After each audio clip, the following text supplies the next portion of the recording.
All right. So now we're gonna practice with Miss Poppy and her uncertainty of kids and people in general. Kind of getting lucky here with some neighborhood kids playing ball, right? Poppy, come. Good girl. There's one riding a scooter nearby. Good.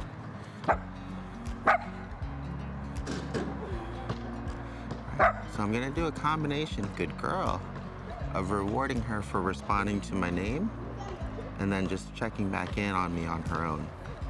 But the main thing we're just doing right now is just desensitizing, getting her used to seeing kids, and I have some good treats that she likes.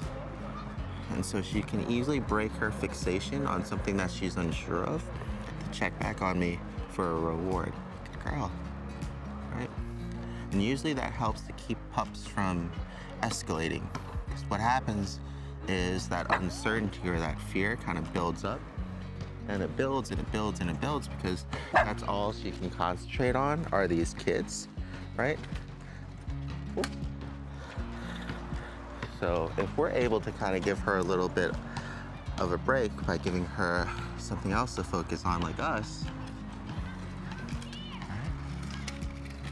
Good girl, very good. So all I did there was just wait. Oh, it's okay.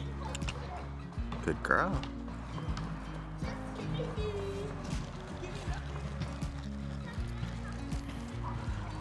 Poppy. Yes, good girl, good listen.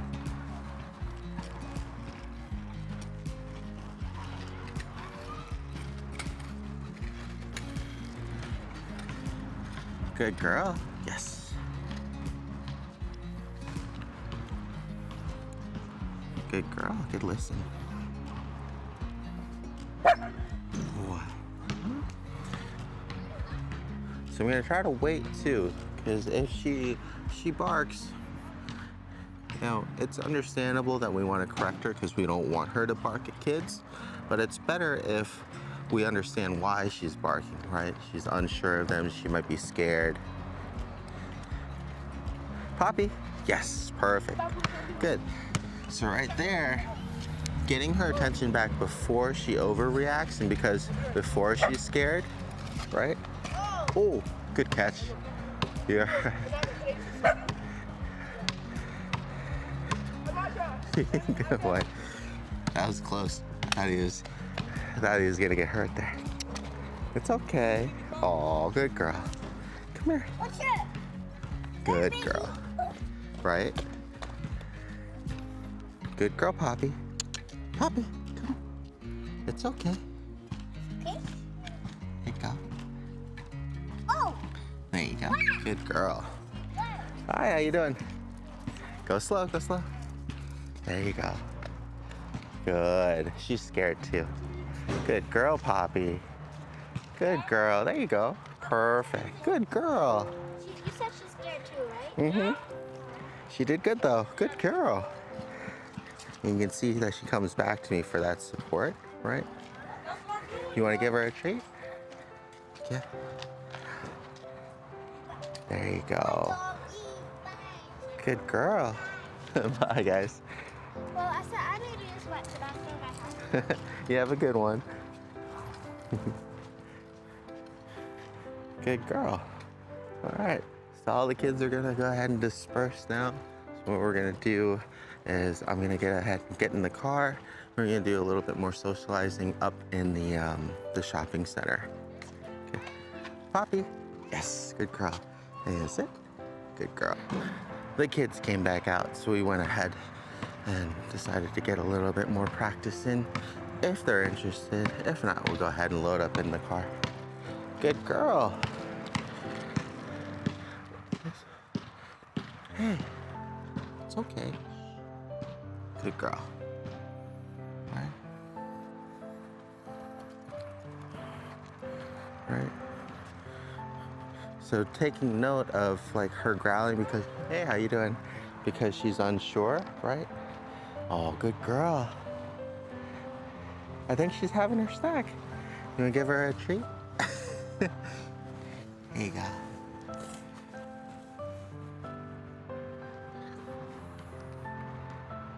She won't bite you.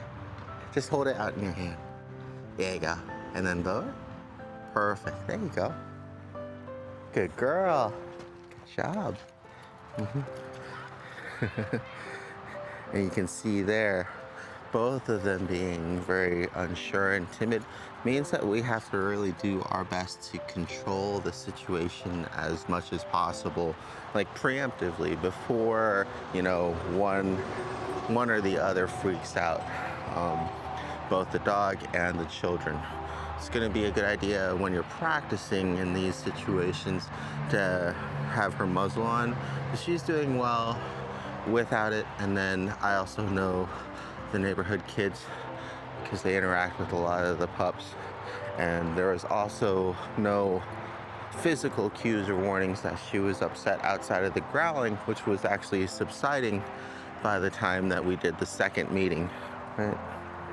Good girl. So that's why it's important when your dog is growling because they're scared or they're barking at someone, try to fight that urge to immediately tell them to stop, right? Take a moment right before then, like we do want them to stop, but take a moment right before then to assess the situation. Figure out why they're barking, why they're growling, and is there any way that you can do something to help them to stop, right? So they're kind of showing her that there was nothing to be afraid of, and giving the child a treat to give to her helps build her confidence, lets her guard down a little bit. She's not as anxious, she's refocusing back on me. All those things that we did was pretty much telling her to stop, right? Because once that insecurity and that fear was gone, we didn't have to really worry so much about what she was doing, because we actually attacked why she was doing it.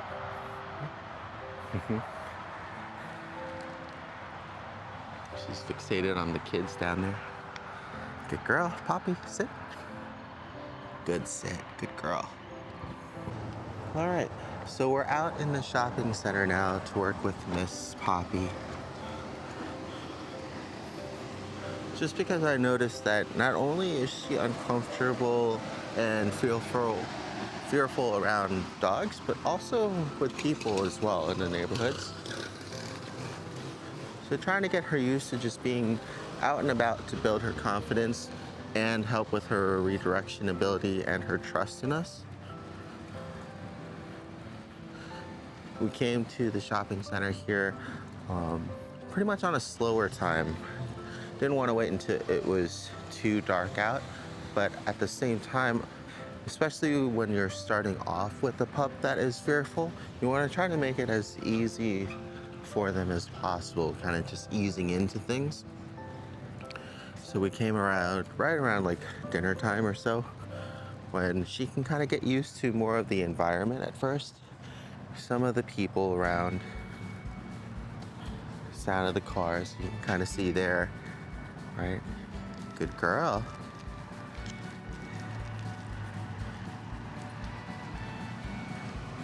Good girl. Poppy, come. Good girl. Right. And that's something that you'll notice too a lot of times with pups that are insecure about a person or a pup or a situation. They're going to keep an eye on them, right? Right. Sometimes with pups that are confident, or they don't really care about what's going on so much, they won't be as distracted by everything.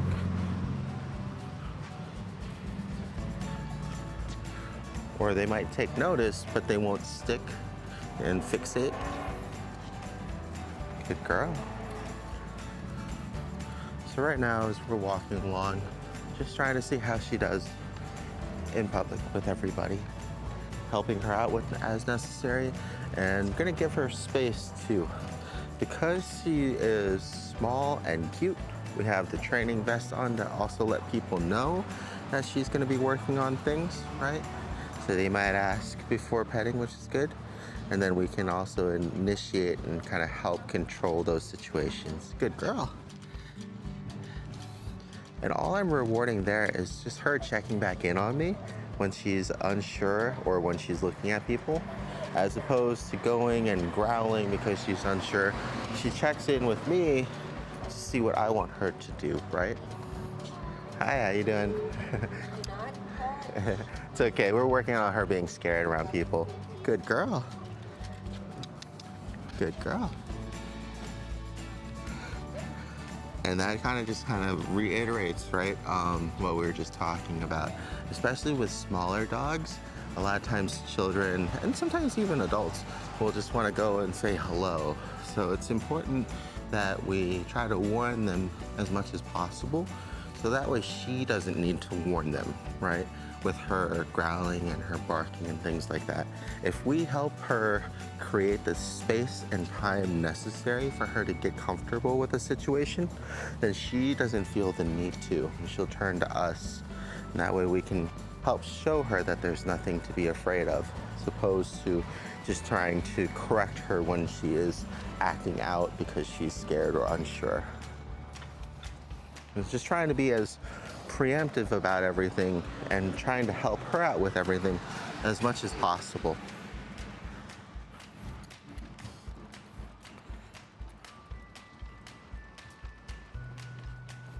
Good girl. Okay. And it's important when you're out in public that you try to not be in anybody's way too, girl. Give everybody plenty of distance, you know, unless of course they seem interested and want to engage, then that's when we'll want to talk to them about it. Let her know she might be a little unsure, see if they'd like to give her a treat, all those things. And we're gonna be communicating with them while she's with us, right? And we're gonna be watching her body language. We're gonna be listening for her growling or her uncertainty. You can see that her tail is almost always down. Good girl.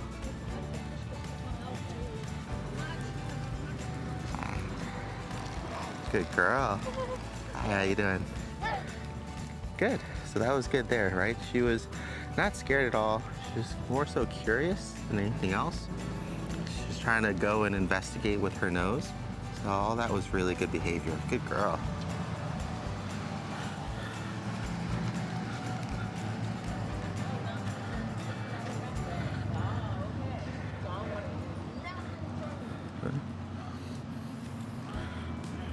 And you'll notice I'm not really focusing on her leash behaviors right now. She is pulling a little bit.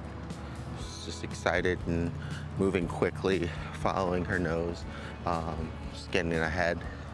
But especially when it comes to being out and socializing her for the first time too, I want to see how she moves, right? So if I'm concentrating too much on controlling her movement, whether she's heeling or pulling on the leash, things like that, I'm not able to really as easily see when she's comfortable or uncomfortable in a situation until we're really close. And I want to kind of see that as soon as possible. And the best way for us to observe that is by keeping the leash, you know, as loose as we can when she's approaching somebody. So that way we'll be able to tell if she's trying to move towards them as if she's curious, or if she's trying to move around them or away from them because she might be apprehensive, right? So really, for this session at least, focusing just on really evaluating her social behaviors, trying to get her desensitized and used to new people and everybody. Good girl. Good job. That was good, right? She was curious, she checked in on him, but also what was really good was that she stayed still to do it instead of pushing into them. Because sometimes people also, you know, won't like dogs, or they'll be allergic or afraid. So it's going to be really important while we're out in public, of course, to have control of her. So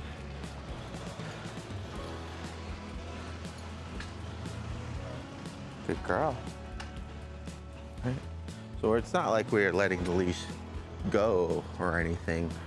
When I say that, we're not, you know, micromanaging or controlling her with the leash, but we're focusing more on observing her behaviors, right? So right here, she's pausing herself, right? She's checking out the people. She's not moving towards them. She's not moving away. Good girl. And then she checked back in. And whenever she checks back in, I really want to go ahead and reward that. Because no matter the situation, if we can get her focused, that's gonna really help us. Okay, gonna go ahead and get near the pet store here with the beagle coming up.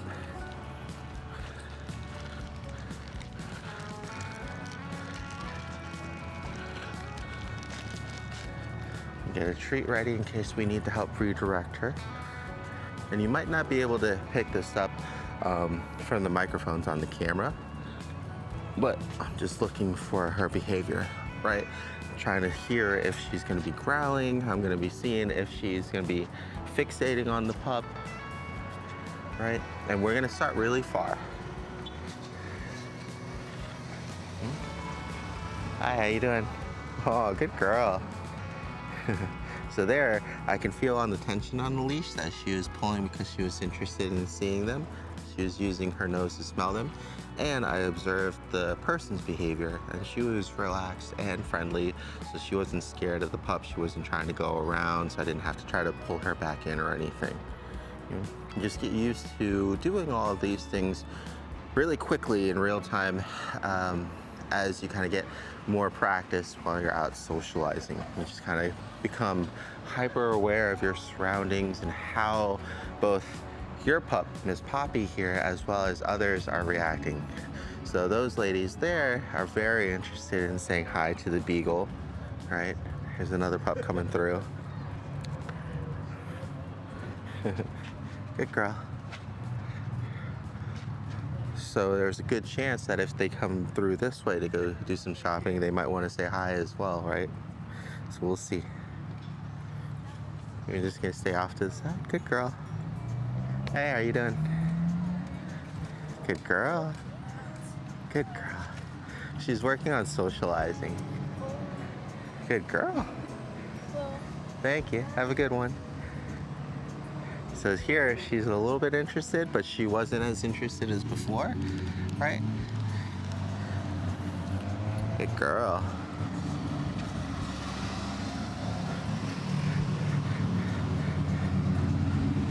And they seemed a bit more apprehensive too after I said that, right? Keeping the distance, not going in right away.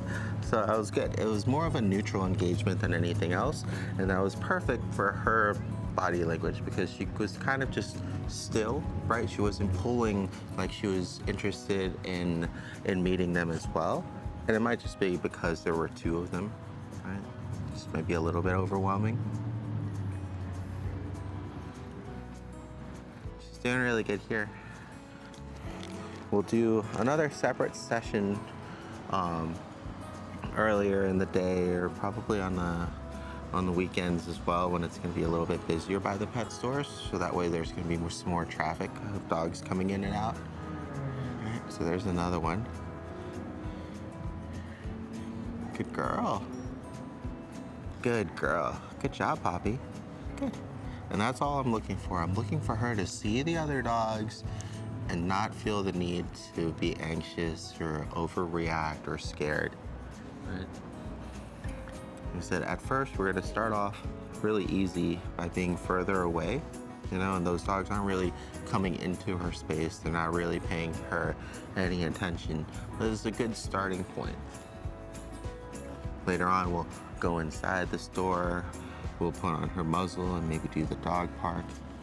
You know, we're gonna try to ease her into what we would consider more normal social situations for dogs, right? Just so that way we can show her that there's nothing to be afraid of.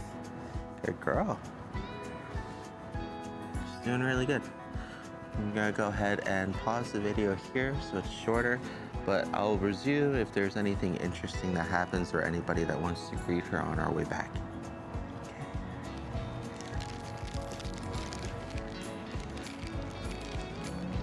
Do one last treat for the road here for her. All right, Poppy, sit. Come here. Sit. Good girl, good sit. There you go.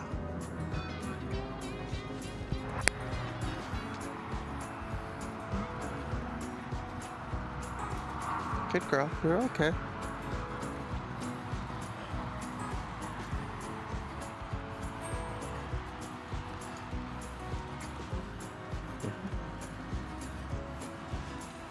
Hi. Could we feed a dog tacos? No, usually tacos aren't good for dogs. Puppies? Yeah, it's too spicy.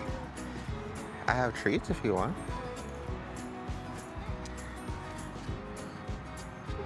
Uh-huh. Last time when I feed her, Uh-huh. him, did he have this? Did he lick it off my hand? Yeah. Good girl.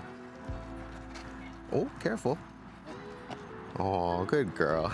You guys have a good one. Oh, it's okay. Yeah. She's working on it. Good girl. Good job. Good job. Very patient of you. Good job. Good girl.